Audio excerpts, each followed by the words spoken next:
میں یہ عرض کر رہا تھا، دیکھو میرے بھائی، اگر اللہ نے آپ میں کوئی اچھی بات رکھی ہے، کسی نیکی کی توفیق دی ہے، تو اس کا بھی استحضار کرنا چاہیے۔ استحضار کا مطلب اس کے بارے میں ہمیں سوچنا چاہیے، اس کی ہم قدر کریں، اس پہ اللہ کا شکر ادا کریں۔ یہ نہ دیکھیں سب روزے رکھنے تو ہم نے رکھ لیا تو کیا ہو گیا، بھائی سب کا نہیں پتا، ہم تو نالائق ہیں یار، سب تو بہت نیک ہیں، وہ تو رکھ سکتے ہیں، ہم جیسے نالائق کو اللہ نے توفیق، میرا جو اللہ سے معاملہ ہے مجھے کیا پتا آپ کا کیا معاملہ ہے، میں تو اپنا معاملہ دیکھوں گا۔ تو ہمارے نبی اپنے آپ کو موٹیویٹ کیسے کرتے تھے؟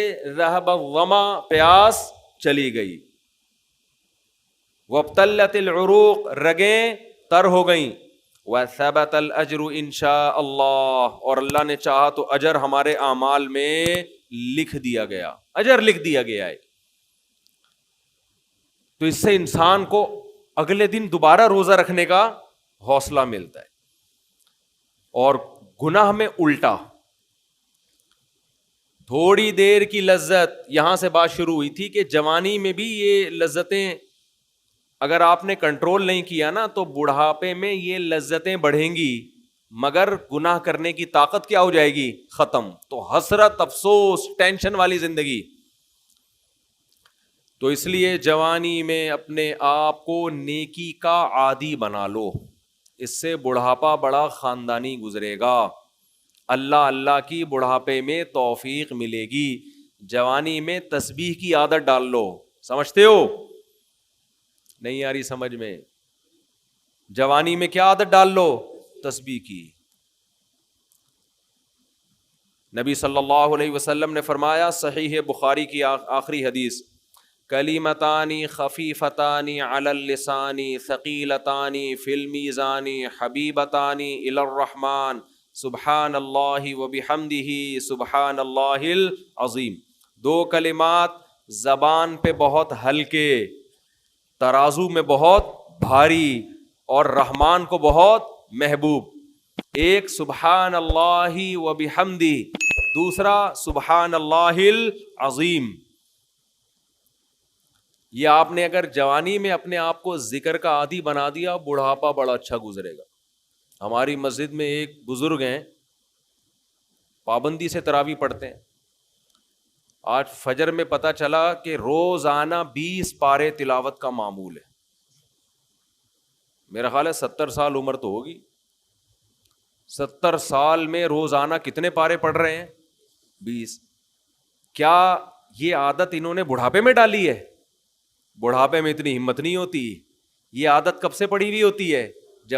جوانی میں روز 20 نہیں پڑھتے ہوں گے، 2 پڑھتے ہوں گے، 3 پڑھتے ہوں گے، لیکن جیسے جیسے عمر بڑھ رہی ہے وہ تعداد کم ہونے کے بجائے، بولو، وہ شوق بڑھتا چلا جا رہا ہے۔ عین ممکن ہے کچھ دنوں کے بعد یا چند سالوں کے بعد صحت اجازت نہ دے، عین ممکن ہے، لیکن شوق تلاوت کا کم ہونے کے بجائے بڑھے گا، اور اللہ اجر کس پہ لکھے گا؟ شوق پہ۔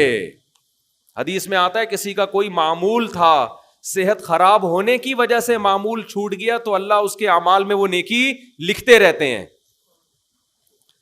جیسے کسی نے ہمیشہ رمضان میں روزے رکھے ہوں، بڑھاپا آ گیا، شوگر، بیماریوں کی وجہ سے روزہ نہیں رکھ پا رہا، تو اب یہ تھوڑی کہ اللہ اس کا اجر ضائع کریں گے، اللہ کہیں گے تو نے ہمیشہ رکھے ہیں، اب مجبور ہے تو میں تیرے اعمال میں روزے لکھتا چلا جاؤں گا میں۔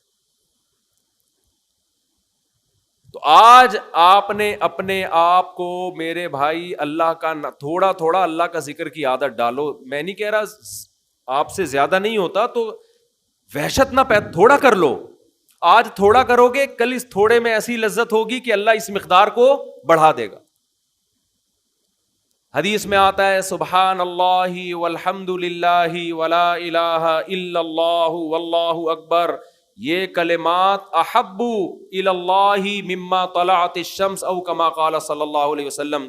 سورج جن چیزوں پہ طلوع ہوتا ہے، ظاہر ہے سورج تو پوری دنیا پہ طلوع ہوتا ہے، ان تمام چیزوں میں اللہ کو سب سے زیادہ محبوب یہ کلمات ہے۔ اور دیکھو اس میں اللہ کا کوئی فائدہ نہیں ہے، اللہ کی آپ حمد و ثنا کریں، اللہ کا کوئی فائدہ نہیں ہے۔ اللہ یہ چاہتے ہیں میرے بندے اپنی زبان سے میرا نام لیا کریں، اللہ کو اس بات کی خوشی ہوتی ہے۔ ہمارے حضرت ایک شعر پڑھا کرتے تھے, یہ جو اہل اللہ ہوتے ہیں نا, ان کو ذکر کی بڑی عادت پڑ جاتی ہے. بار بار اللہ کا نام لیتے لیتے نا, شروع میں تو انسان کو عادت نہیں ہوتی, جب نام لیتا ہے بار بار ذکر, تو پھر اس کا ٹائم اللہ کے ذکر کے بغیر پاس نہیں ہوتا. پھر اس کو ایک کمی محسوس ہوتی ہے. کسی کو چائے کی عادت پڑ جائے, چرس کی عادت پڑ جائے, سگریٹ کی عادت پڑ جائے, نہیں ملے تو تڑپتا ہے نا. تو جس کو ذکر کی عادت پڑتی ہے نا, اس کو جب ذکر کا ٹائم نہ ملے تو اس کا دل پریشان ہوتا ہے, اس کو اللہ کے نام میں ایک چسکا آنے لگتا ہے. لیکن یہ پہلے دن نہیں ہوگا, عادت ڈالنی پڑے گی. تو روز آنا اس کا معمول بنا لیں, 100 دفعہ صبح 100 دفعہ شام تسبیح کا معمول بنا لیں. اس سے کیا ہوگا, ابھی شاید دل نہ لگے آپ کا, لیکن جیسے جیسے عمر بڑھے گی اللہ کے نام کا چسکا لگنا شروع ہو جائے. بڑھاپا بہت اچھا گزرے گا, اللہ کو یاد کر کے گزرے گا. کھوپڑی شریف میں بات آ رہی ہے کہ نہیں آ رہی؟ اور اگر ہر وقت دنیا کے تذکرے کرتے رہے نا, ہر وقت ویڈیو گیم لے کے بیٹھے ہوئے, پب جی کھیل رہے ہیں, سانپ والا تو سانپ والا ختم ہو گیا, اب آ رہا ہے سانپ والا. نوکیا میں آتا تھا, سانپ لمبا ہوتا جا رہا ہے, اس کو پتہ نہیں فضول ٹائم ویسٹ کر رہے ہو. ہم پریشان ہوتے ہیں یار, ہمارے پاس کاموں کو نمٹانے کا ٹائم نہیں ملتا. ہم تو چاہ رہے کاش یہ دن 24 گھنٹے کے بجائے 48 گھنٹے کا ہو جائے. اور لوگ کیا کر رہے ہیں کہ وہ باقاعدہ ارادہ کر کے ضائع کر رہے ہیں ٹائم. ہمارے تو کام نہیں نمٹتے. جب ہم رات کو سونے کے لیے لیٹتے ہیں تو کہتے ہیں یار آج کا دن بھی گزر گیا اور کام ویسے کے ویسے ہی. اور ادھر باقاعدہ ارادہ کر کے جو ہے نا ٹائم ضائع کیا جا رہا ہے کہ چلو ٹائم ویسٹ کرتے ہیں. ایسی چیز میں ٹائم گزر جائے نا جو ذہنی تفریح کا ذریعہ بنے تو بھی ٹھیک ہے. گپ شپ لگا لو دوستوں کے ساتھ بیٹھ کر. یہ کیا ہے یار, دماغ کو خامخواہ کا تھکا رہے ہو بیٹھ کے.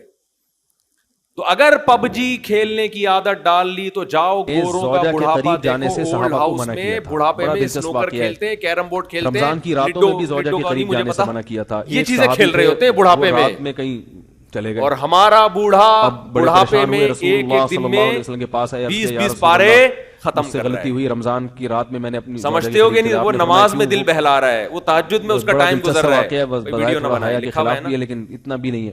وہ کہہ رہے میری زوجہ کہیں پانی تو یہ کیسی عجیب بات ہے. آپ جائیں وہاں, تو میری ایک صاحب نے مجھے کہا کہ میں نے یورپ میں بڈھی عورتوں کو دیکھا.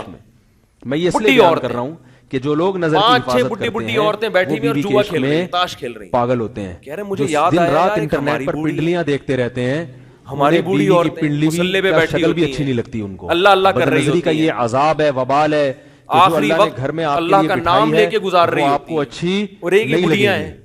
تو نظر کی حفاظت بڑھیاں ہیں اور کیا کھیل رہی ہیں, اس سے آپ کو اپنی بیوی سے عشق ہوگا, اچھا محبت لگتے ہوگی. ہیں بات بڑھاپے میں. یہ تو اب دیکھو کیسا روزے کی حالت ہے. رمضان میں پابندی ہے, اسلام میں حکم تھا کہ رمضان میں بیوی سے بستری جائے گا, 60 روزے لگاتار رکھنے پڑیں گے. کتنا بڑا جرم, لیکن صحابی سے برداشت نہیں ہوا. صرف زوجہ کے پاؤں پہ نظر پڑی. نصیحت کرے گا کچھ اور کر لے تو وہ کیسے بیوی سے محبت کرتے ہوں گے, اور وہ بیوی کے بغیر اتنا راشا آئے گا نا ہاتھوں میں تھوڑے دنوں میں, ایک پتے کے بجائے 2 گر رہے ہوں گے. میں کہ جاتی اتنی خوشی ہے, 2 پتے ایک ساتھ فیل ہوتا ہے, ایسا عجیب سا محسوس ہو رہا ہوتا ہے جیسے آزاد ہو گئے. کارآمد بنا لو کچھ تھوڑا بہت. ظاہر ہے تمہیں موقع مل گیا کنڈی لگانے کا, تمام دوائیں بچوں کی پہنچ سے, اور آنکھ مٹکے کرنے کا, تو خوش تو ہوگے. تو یہ بھی ایک عذاب ہے جو لبرل لوگ نے جس عذاب میں ڈالا ہوا ہے نا, اس میں عورت کے حقوق نہیں ہے. عورت کے حقوق نظر کی حفاظت میں اور عورت کے پردہ کرنے میں ہے. جب مرد باہر نکلے گا سب پردے میں ہوں گی, تو آئے گا کس کے پاس, بیگم کے پاس ہی آئے گا. تو اتنے منہ کالا کرنے کے راستے کھول دیے ہیں. تو